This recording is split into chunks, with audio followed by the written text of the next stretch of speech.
Ma'am, unzip your bag right now. The words cracked across the marble lobby so loudly that conversations stopped mid-sentence, and even the fountain near the glass staircase suddenly felt silent. Claire Donnelly stood behind the concierge desk in a cream-colored blazer with her arms folded tight across her chest, her sharp blue eyes locked on the black woman standing 3 feet away from her, like she had already decided the verdict before hearing a single word. Naomi Whitaker didn't move. She stood perfectly still beneath the gold chandelier of the Marlow Coast Resort, one hand resting lightly on the strap of her tan leather bag, the other hanging calm at her side. Around her, guests slowed down. A man in a golf polo lowered his drink. A woman near the elevators quietly stepped back beside her husband. The tension moved through the lobby like electricity crawling across water. "I'm not asking twice," Claire snapped. "That diamond bracelet disappeared less than 5 minutes ago, and you were the last person seen near the boutique." Naomi finally lifted her eyes toward her. Calm, controlled, unshaken. "So your first instinct," she said quietly, "was to accuse the black woman in sandals." Claire laughed once under her breath. "My first instinct was to stop someone from walking out with stolen property." Before we continue, where are you watching from?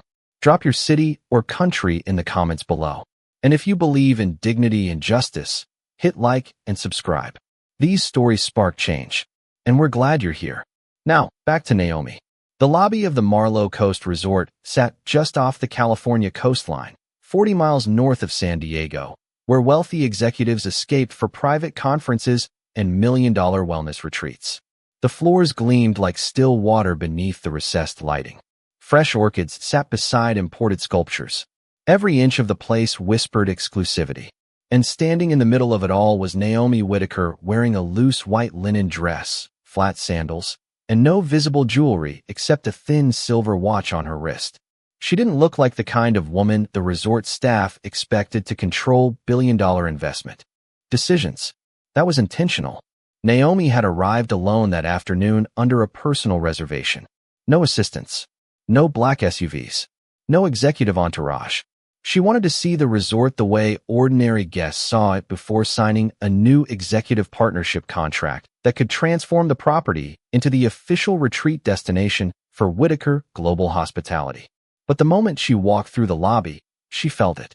The stares, the hesitation, the quiet calculations happening behind polite smiles.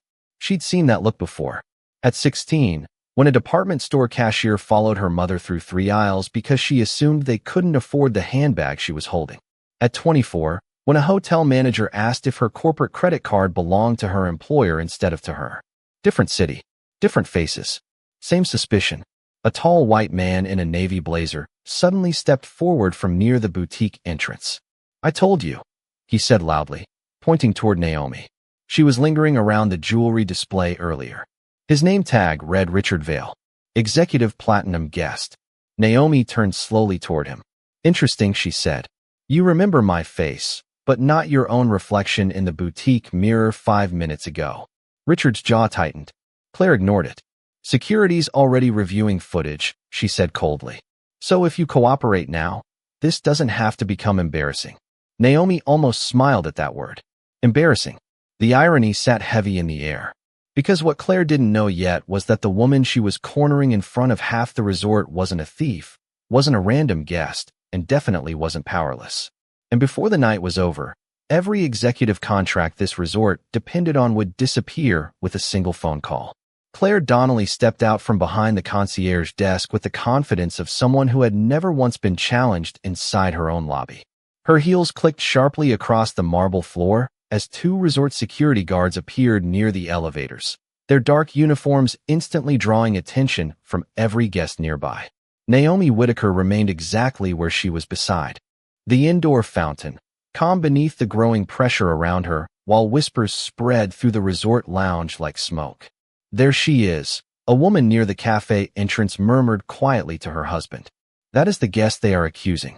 Another guest lifted his phone halfway before lowering it again, uncertain whether he was witnessing a misunderstanding or something much uglier.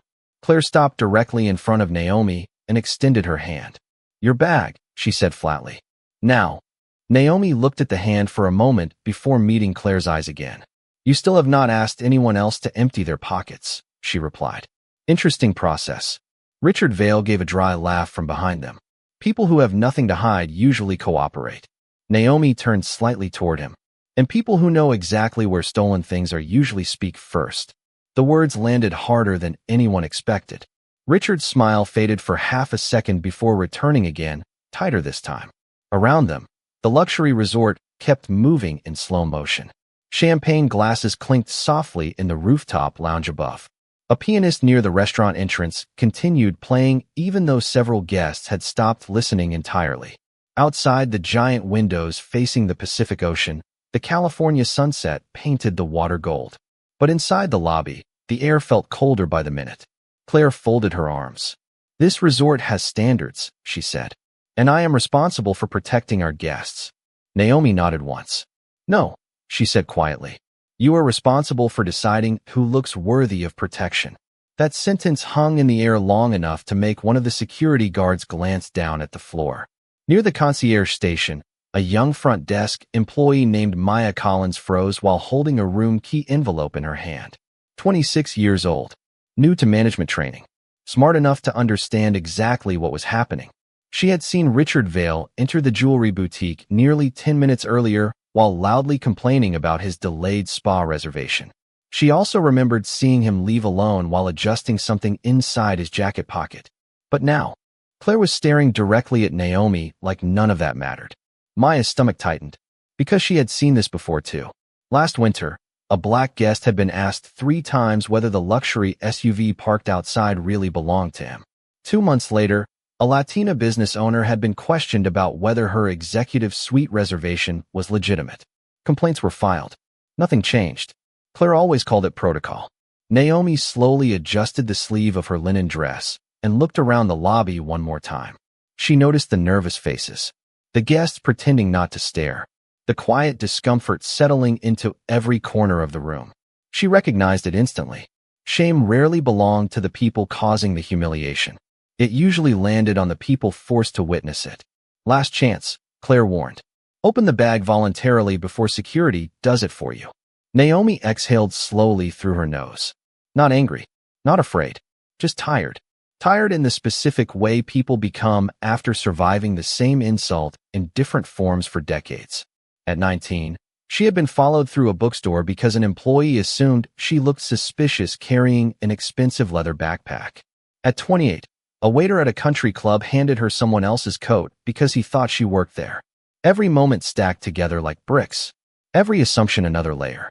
And now here she stood inside a resort preparing to sign an $80 million executive partnership while being treated like a thief in sandals.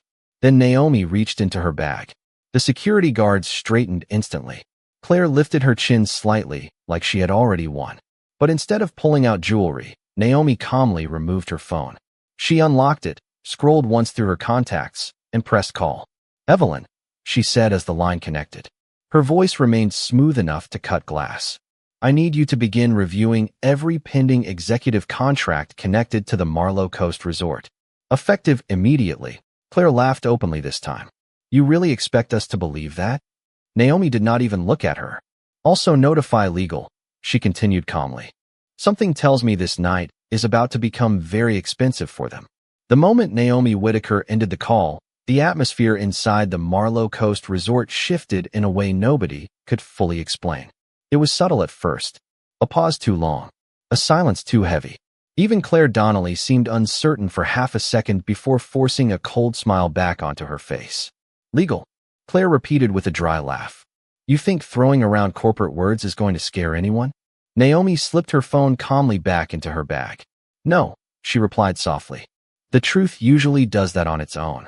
Richard Vale stepped closer again, eager to reclaim control of the room before it slipped away completely. Enough of this performance, he snapped. The bracelet belongs to my wife. It disappeared after she visited the boutique, and this woman was standing there acting suspicious. Naomi looked at him carefully now, the same way an experienced executive studies a contract before finding the hidden lie buried between polished sentences. Interesting, she said quietly. You seem very invested in proving something that security has not even confirmed yet. Richard's jaw flexed. Because I know what I saw. No, Naomi answered. You know what you wanted to see. A low murmur spread across the lobby. Guests who had originally watched with curiosity were now exchanging uncomfortable looks. A woman near the piano whispered something into her husband's ear while glancing toward Naomi with growing sympathy. Another guest quietly lowered his resort brochure and folded his arms. The energy was changing, slowly, but visibly. Claire sensed it too. Security, she said sharply without taking her eyes off Naomi. Escort her to the back office until we finish this investigation. One of the guards hesitated before stepping forward. Not because Naomi looked threatening. Quite the opposite. She stood with too much composure, too much certainty, like someone who already knew how this night would end. Ma'am, the guard said carefully, if you could just cooperate for a few minutes. For what?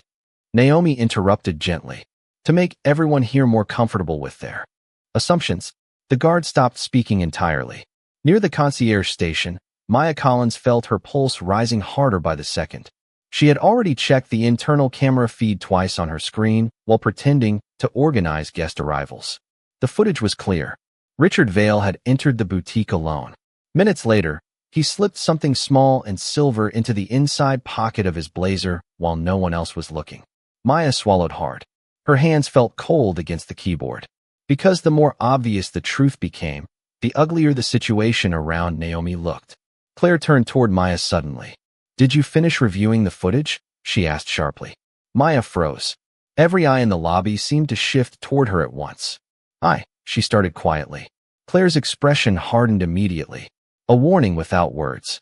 Maya understood it perfectly. Stay quiet. Do not interfere. Protect the resort. Protect management. Protect appearances. Naomi noticed the exchange instantly. She had spent 20 years sitting in boardrooms reading people long before they spoke. Fear always looked the same. So did pressure. You do not have to lie for them, Naomi said calmly toward Maya. The young employee looked up slowly. Claire's voice cut through the room before she could answer. Do not involve staff in your manipulation. Naomi almost smiled at the irony again. Manipulation. That word belonged to the people trying to publicly shame a guest before confirming a single fact. Outside, the ocean darkened beneath the evening sky while the resort lights reflected against the giant windows like polished gold. Inside, the pressure kept building. Then Naomi's phone buzzed softly in her hand. She glanced at the screen once. Evelyn. Her executive assistant never called twice unless something significant had already started moving. Naomi answered calmly. Tell me. Evelyn's voice came through clear and direct. The executive board received your request. The Marlowe partnership contracts are now under emergency review. Also, Naomi, the resort general manager is asking why legal suddenly requested access to every executive agreement tied to Whitaker Global Hospitality. Claire's face shifted slightly at the sound of that company name. Just slightly, but enough. Naomi noticed immediately. Good, Naomi replied smoothly. Let them wonder a little longer. Claire Donnelly's confidence began cracking around the edges the moment the name Whitaker Global Hospitality echoed through Naomi's phone call. It was small at first, a slight tightening around her mouth, a flicker behind her eyes.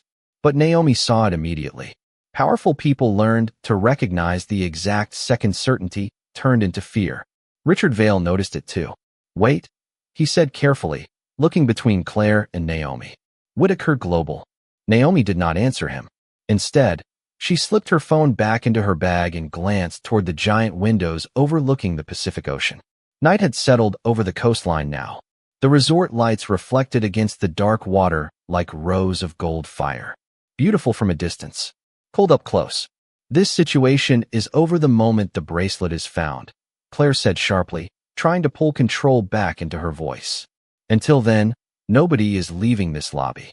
Naomi slowly looked back at her. Interesting choice of words, she replied. Nobody. The silence after that sentence stretched uncomfortably across the room. Several guests had fully stopped pretending not to watch anymore. Phones remained lowered, but eyes stayed fixed on the confrontation unfolding beside the concierge desk. Near the restaurant entrance, an older black couple exchanged a look filled with recognition. Not surprise. Recognition. They knew this scene already. Different location. Same humiliation. Maya Collins stood frozen behind the front desk with the security footage still paused on her computer screen. Richard Vale's reflection remained visible in the boutique mirror, his hand sliding the silver bracelet into the inside pocket of his navy blazer while glancing over his shoulder. Clear as daylight. Maya's heartbeat pounded harder in her chest. She knew what should happen next. She also knew exactly what Claire expected from her. Silence. Protection. Loyalty to management over truth. The familiar system wrapped in polite language and luxury. Branding. Maya, Claire said suddenly without turning around. Tell security what you reviewed. The young employee swallowed hard. Naomi watched her carefully, but said nothing. Pressure always revealed character eventually. The lobby felt hotter now despite the cool ocean air drifting through the entrance doors every few seconds. Maya looked at the screen one more time. Then toward Richard. Then toward Naomi standing alone beneath the chandelier, while an entire resort quietly judged her without evidence. And something inside Maya shifted. I reviewed the footage, she said carefully. Claire nodded once. Good. Then confirm what we already know. Maya's hands trembled slightly against the desk. Actually, she said quietly, that is not what the footage shows. The room went still. Completely still. Even Richard's posture stiffened instantly. Claire turned slowly toward Maya with disbelief written all over her face. Excuse me. Maya took a breath. The camera outside the boutique shows Mr. Vale entering alone approximately 9 minutes ago. It also shows him placing something silver inside his jacket pocket before leaving. Richard laughed too quickly. That is ridiculous. No, Maya replied, finding strength as she continued speaking. What is ridiculous is accusing her before checking the footage first. Claire's expression darkened immediately. You are making a serious mistake right now. Naomi finally spoke again, her voice softer than everyone else in the room, yet somehow impossible to ignore. No, she said calmly. She is correcting one. Richard stepped forward aggressively, though uncertainty had already crept into every movement he made. This employee clearly misunderstood what she saw. Maya reached toward the monitor and rotated the screen outward just enough for security and several nearby guests to see the paused frame. The reflection, the bracelet, the pocket, the timestamp. A low wave of murmurs rolled across the lobby. One guest whispered, "Oh my God." Another shook his head slowly without saying a word. Claire stared at the screen like the floor beneath her expensive heels had suddenly disappeared. Naomi did not smile. She did not celebrate. That was the part that unsettled them most. She simply stood there with the same calm dignity she had carried from the beginning while the truth unfolded on its own. Then Naomi's phone buzzed again.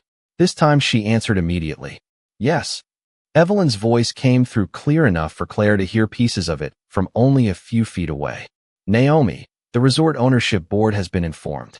Also, several executives are asking why Whitaker Global just suspended all pending contracts connected to this property. Naomi kept her eyes on Claire the entire time. Tell them, she said quietly, that actions have consequences. Richard Vale's face lost color so quickly it looked as if the air itself had drained out of him. He stared at the paused security footage on Maya Collins's monitor while the guests around the lobby leaned closer, drawn toward the truth the same way people gather around the moment a storm finally breaks. That angle proves nothing, Richard snapped suddenly. You cannot even clearly identify what is in my pocket. But the confidence from earlier was gone now. Gone was the smug certainty. Gone was the casual superiority that had filled his voice when he accused Naomi Whitaker of theft only minutes before. Claire Donnelly stepped toward the screen as if proximity could somehow change what everyone was seeing with their own eyes. Maya, she said sharply, remove that footage from public view immediately. Maya did not move.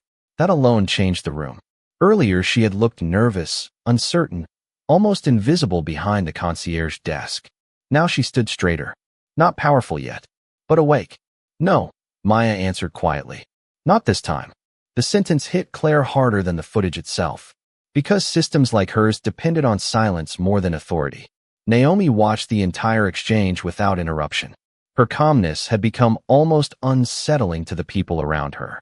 Most guests expected outrage, demands, public anger.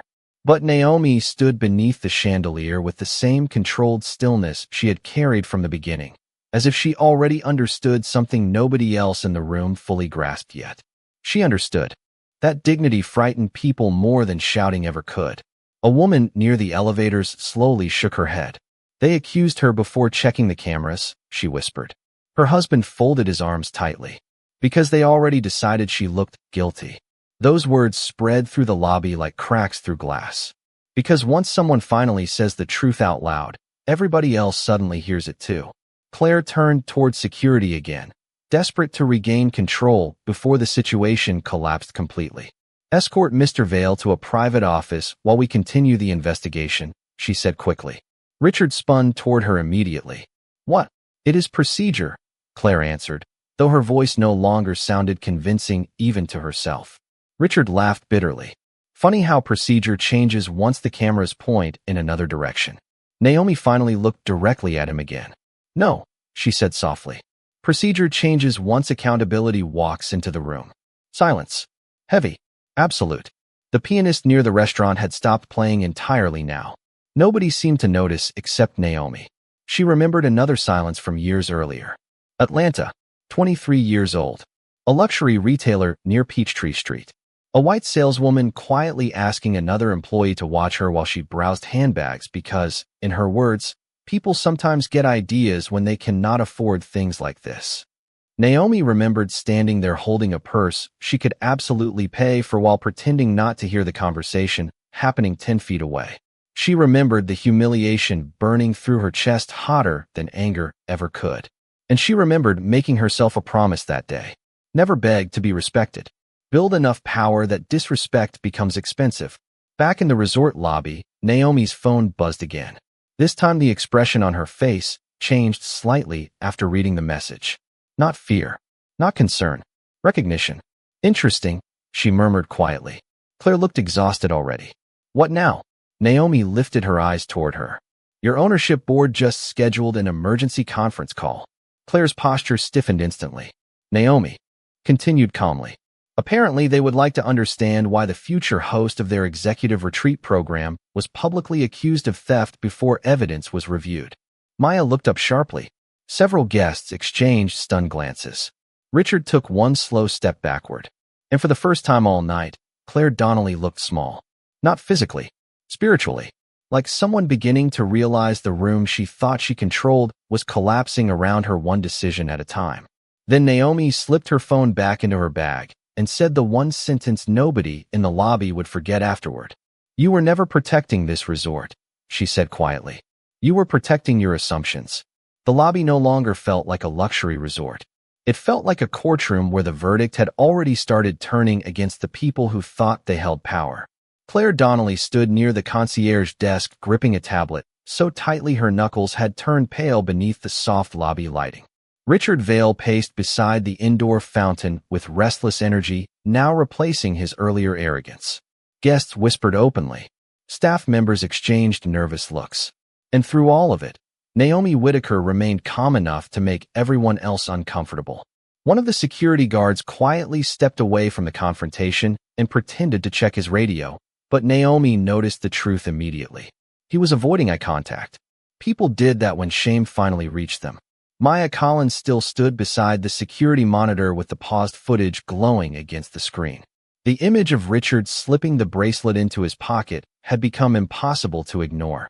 Every second it remained visible made Claire's earlier accusations look worse. More reckless. More personal. Turn that monitor off, Claire ordered again, her voice thinner now. Maya looked directly at her manager for the first time all evening. Why? She asked quietly. Claire stared at her in disbelief. Employees at the resort followed instructions.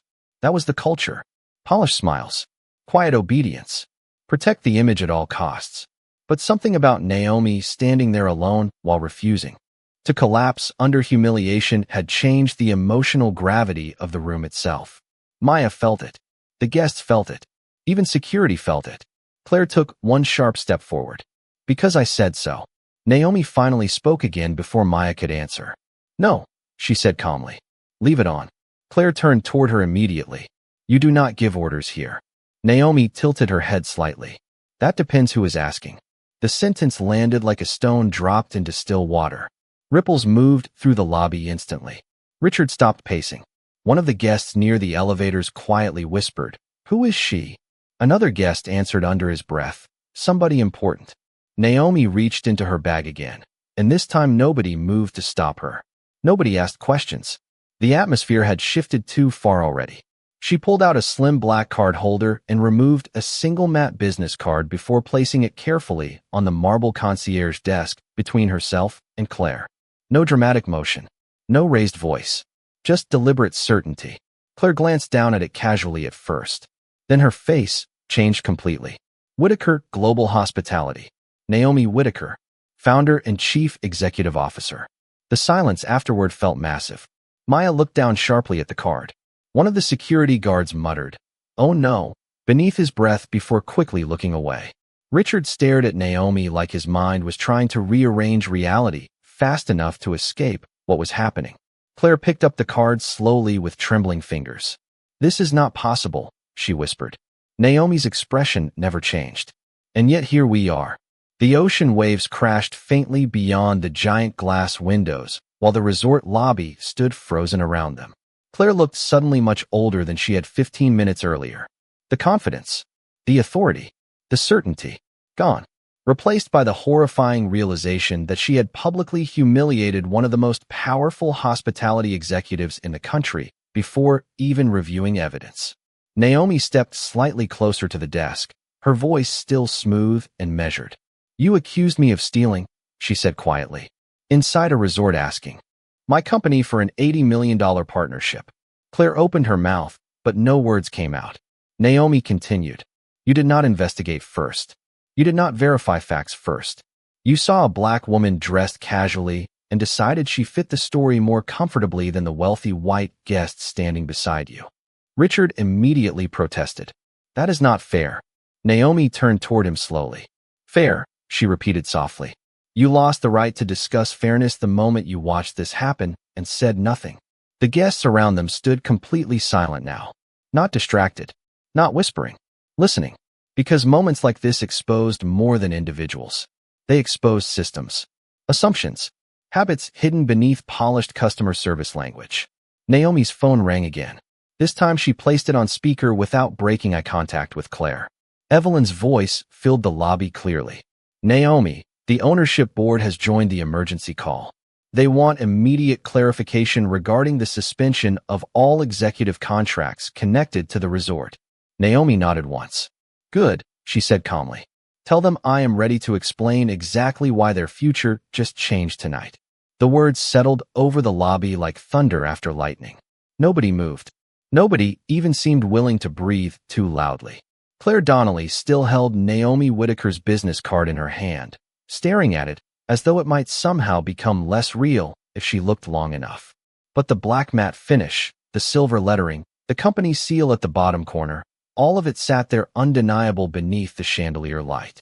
Richard Vale stepped backward again, his polished shoes scraping softly across the marble floor.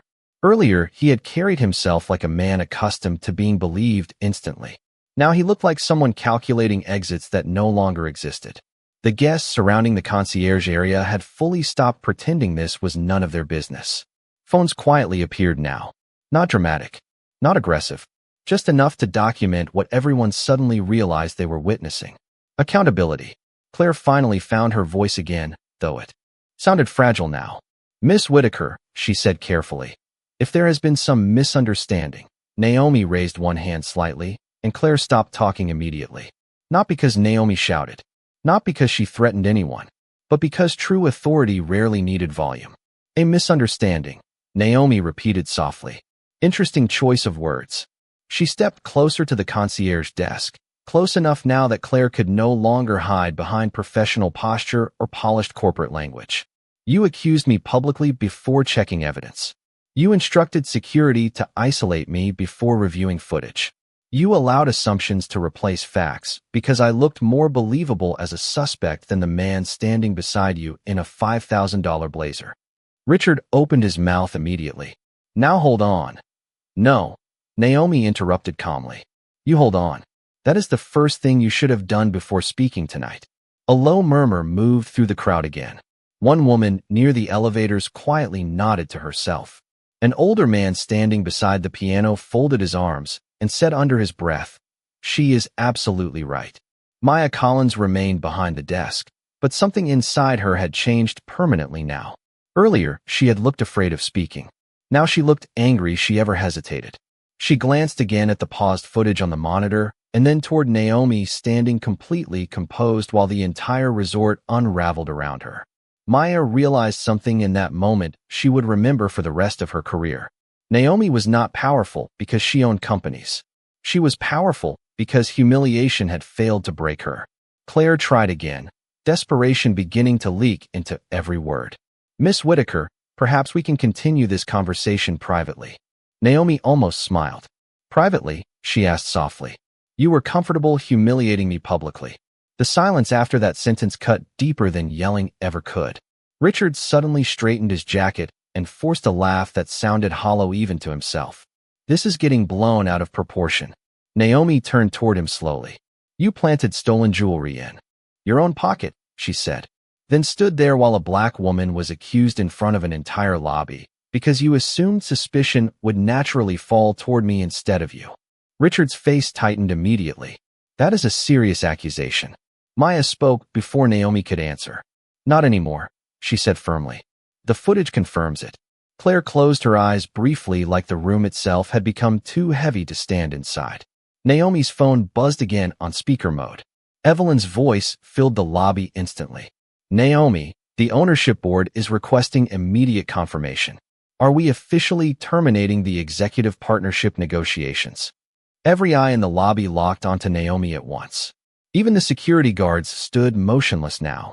Naomi looked around slowly at the marble floors, the luxury artwork, the ocean view windows, the staff members frozen behind reception counters. A beautiful place poisoned by ugly assumptions. Then she answered calmly enough to chill the entire room. "Yes," she said. "Effective immediately." Claire's head snapped upward. "Please," she whispered. "Do not do this." Naomi looked directly at her. "You already did." The sentence landed like a final door closing. Somewhere near the restaurant entrance, a guest quietly started clapping once. Then another joined. Then another. Soft at first. Then louder. Not celebration. Recognition. Recognition that justice had finally entered a room where dignity had almost been stolen in plain sight. Naomi picked up her business card from the desk and slid it back into her holder with slow precision. "You thought I did not belong here," she said quietly. "But this resort stopped deserving me the moment you confused prejudice with professionalism." The applause continued longer than anyone expected. Not loud, not chaotic, just steady enough to make the truth impossible to ignore anymore. Claire Donnelly stood frozen behind the concierge desk, while the sound echoed through the lobby she had controlled only minutes earlier. Richard Vale looked trapped inside his own expensive suit, his confidence collapsing faster every second the guests kept watching him. Naomi Whitaker remained calm. Through all of it, that was what unsettled people most. She was not smiling. She was not celebrating. She simply looked like a woman finally watching a system reveal itself exactly as it was. The giant windows behind her reflected the dark Pacific Ocean, while resort staff quietly gathered near the reception area, pretending to organize paperwork while secretly listening to every word. Nobody wanted to miss what happened next. Naomi's phone buzzed again. Evelyn's voice returned immediately through the speaker. "Naomi, the ownership board is now requesting direct communication with resort leadership. Also, legal has officially frozen all pending executive agreements connected to this property." Claire's face drained completely. "Frozen?" she whispered. Naomi nodded once. "The Wellness Summit contract. Frozen. The Executive Retreat Partnership. Frozen. The Investor Conference package scheduled for November. Frozen." Every sentence landed like another light shutting off inside the building. One of the staff members behind the desk quietly covered her mouth with her hand. Another looked down at the floor entirely. Because everybody working at the resort understood what those contracts meant. Revenue, prestige, expansion, promotions. Gone. Richard suddenly stepped forward with desperate energy. "This is insane," he snapped. "You are destroying an entire resort over one misunderstanding." Naomi turned toward him slowly. "No," she said softly. "I am responding to a culture that made this possible." Silence again, heavy enough to feel physical. Maya Collins looked at Naomi with something close to admiration now. Earlier that evening, she had watched a black woman stand alone, while an entire luxury resort treated her like a criminal without evidence. Now she was watching the same woman dismantle the illusion of professionalism that had protected people like Claire for years. Not through anger, through truth. Claire finally moved out from behind the concierge desk, her voice trembling beneath the pressure closing around her. "Miss Whitaker," she said quietly, "please. We can correct this. We can apologize." Naomi studied her carefully for several seconds before answering. "Do you know the dangerous thing about public humiliation?" she asked calmly. Claire said nothing. Naomi continued. "People think it disappears after an apology. It does not. The memory stays. The shame stays. The message stays." A guest near the piano nodded slowly while listening. Another guest whispered, "Exactly." Naomi looked around the lobby one more time, taking in the polished marble floors, the gold lighting, the ocean view, the expensive artwork mounted across the walls. Beautiful things built on ugly assumptions. Tonight was not about a bracelet, she said quietly. It was about who this resort instinctively believed could belong here. Claire lowered her eyes. Richard looked away entirely. Naomi's phone buzzed again with another incoming message. She glanced down briefly before lifting her gaze back toward Claire. "Interesting," she murmured. "The board just suspended your executive access pending investigation." Claire's head lifted sharply. "What?" Naomi's expression never changed. "Your badge has already been deactivated from the executive system." One of the front desk computers suddenly emitted a soft alert sound at the exact same moment. The timing sent a visible wave of panic across Claire's face. Maya looked toward the monitor and quietly confirmed it. "Your credentials are locked." The sentence shattered whatever illusion of control Claire still had left. Richard immediately tried to distance himself. "I had nothing to do with resort policy." Naomi looked directly at him. "No," she replied. "You only benefited from it." Guests near the elevators quietly murmured in agreement. The atmosphere no longer belonged to fear now. It belonged to exposure. Truth sitting fully in the center of the room where nobody could push it aside anymore.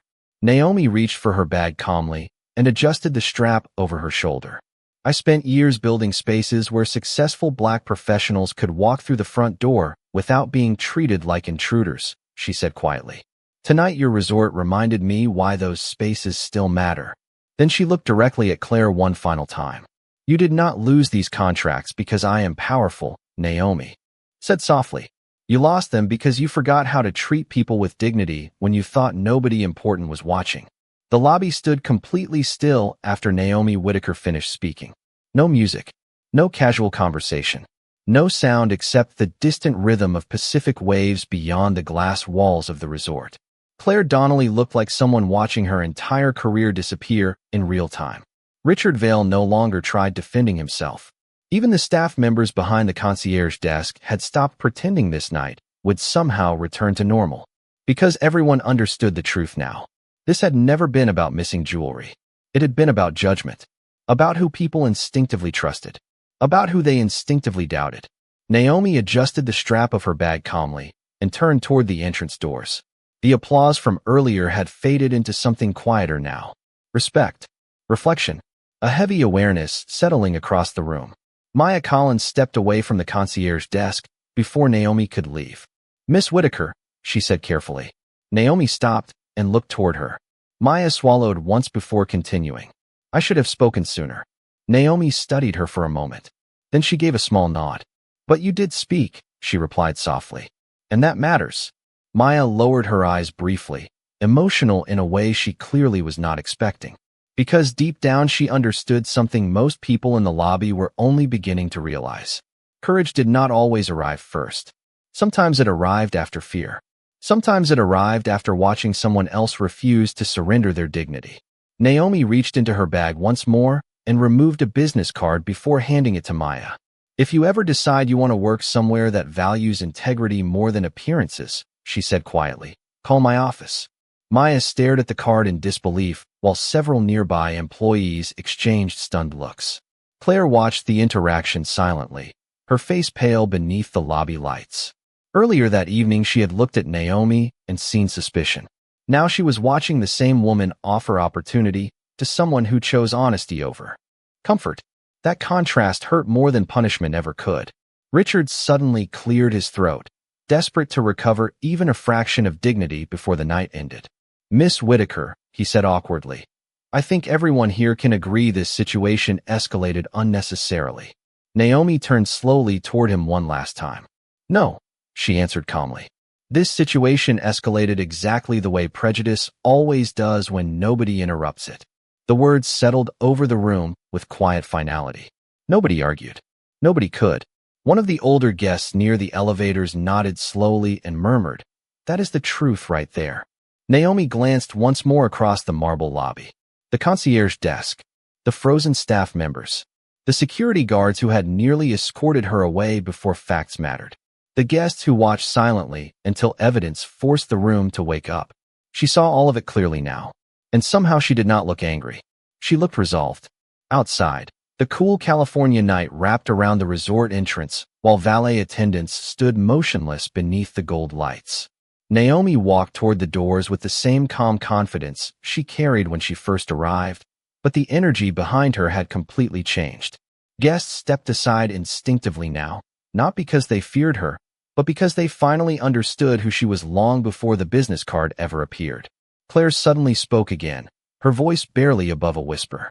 "Miss Whitaker, I am sorry." Naomi paused at the entrance without turning around immediately. For a moment, the entire lobby waited.